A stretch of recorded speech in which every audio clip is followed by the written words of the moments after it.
Sixième pilier de la foi, les frères, croire au destin. Le destin, c'est quoi? C'est le fait de savoir et de se dire que Allah, il sait tout ce qui va se passer présent, passé, futur. Tout ce qui va se passer présent, passé, futur, Allah, il l'a déjà écrit.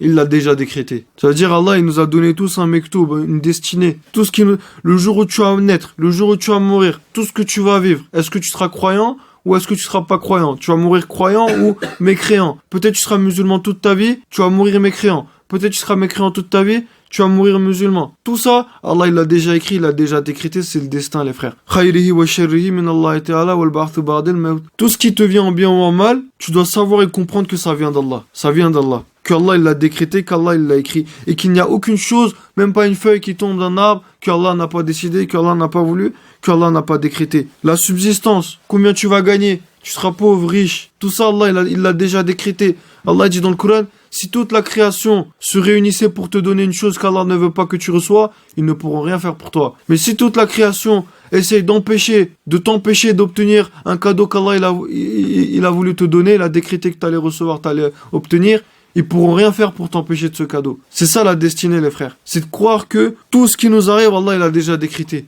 Et que rien et nul ne peut le changer, en fait. Rien et nul ne peut le changer. La durée de vie, combien de temps tu vas vivre, combien de souffle tu vas donner, tu vas reprendre, combien de tout ça, Allah, il a déjà décrété. Tu vois? Moi, je vous donne un exemple pour le destin, les frères. Regardez comment, machallah, quand Allah, il veut une chose, quand Allah, il a décrété, tu peux rien faire. La dernière fois, c'était, il y a quelques jours, c'était quoi? Moi, les frères, je devais pas venir à la mosquée. Ça fait déjà un moment que j'ai plus le temps de venir à la mosquée, qu'Allah il nous pardonne. Parce que, bon, en vrai, ça, c'est important de venir à la mosquée pour faire la prière en groupe. Et un petit, il m'envoie un message, il me dit, ouais, Mickaël, ça fait longtemps que tu viens plus à la mosquée, on te voit plus, c'est quand tu passes? Et moi, je me suis dit, voilà, qu'Allah m'en soit témoin, je me suis dit, le petit, si je lui dis je viens pas, peut-être demain, c'est lui, va pas vouloir venir à la mosquée, je vais le refroidir. Parce qu'il m'aime beaucoup, il veut que je vienne, tout ça. J'ai dit, vas-y, tu sais quoi? Bismillah, j'ai dit Inch'Allah, vas-y, Inch'Allah, je vais arriver. Regardez. Normalement, je devais pas venir. Après, le petit m'a dit, normalement, je devais même pas t'envoyer le message, mais j'ai voulu t'envoyer le message. Regardez. Troisièmement, je viens, l'imam, il devait être là normalement, mais il était pas là. 3. Quatrièmement, regardez, vu que l'imam, il était pas là, on m'a demandé de diriger la prière. À la fin, il y a un frérot de la mosquée qui vient, qui me dit, Mickaël, normalement, je devais pas venir maintenant, je devais venir avant, mais au final, je suis venu maintenant, et vu qu'il y a pas l'imam, il y a mon voisin qui veut se convertir, est-ce que tu peux le convertir? J'ai dit, subhanallah, les frères. Moi, combien de fois je disais, Ya Rab, j'aimerais bien, tu vois, on en parle toutes les semaines. Mais voilà que c'est la première fois que j'ai fait attester quelqu'un que il n'y a de divinité si ce n'est Allah et que Mohammed est son messager. Et frère, je me suis dit, mais gros, là, je tombe à 4 pattes. C'est vraiment, j'ai dit, subhanallah, frère. C'est le destin, frère. C'est Allah qui a voulu ça. Tu peux pas faire réunir autant de trucs pour que, tu sais, je devais pas venir. Le petit devait pas m'appeler, il m'a appelé. Je devais pas venir, je suis venu. L'imam, il devait être là, il était pas là.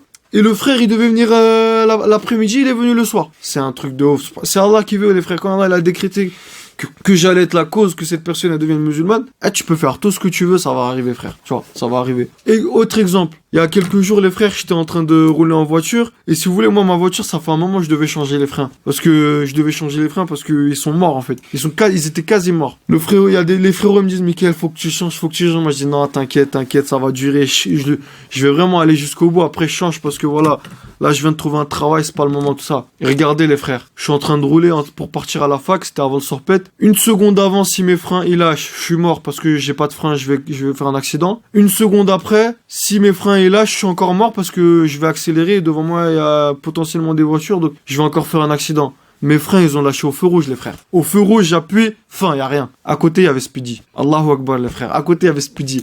Je dirais que j'ai décalé à gauche, tu vois, et j'ai dit, ouais, faut réparer ma voiture, tout ça. Mais regardez comment Allah il est grand. Pourquoi? Allah il a décrété que Mickaël il allait pas mourir ce jour-là. C'est le destin. Il n'y a pas de hasard en fait. Tout ça c'est pas le hasard. C'est le destin les frères. Et nous les croyants, on croit au destin. À l'époque du prophète, quand il était mort surtout, il y avait des gens qui habitaient à Koufa, Irak, une autre région que Médine la Mecque tout ça, que le Hijaz.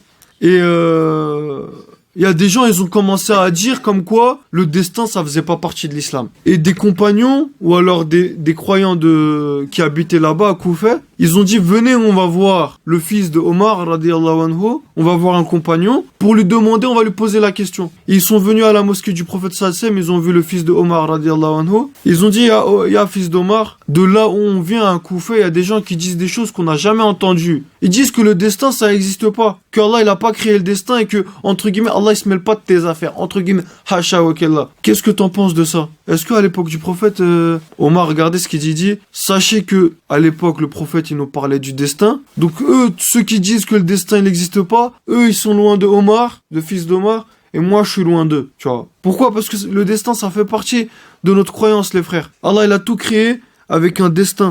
Allah, il a tout créé avec un destin.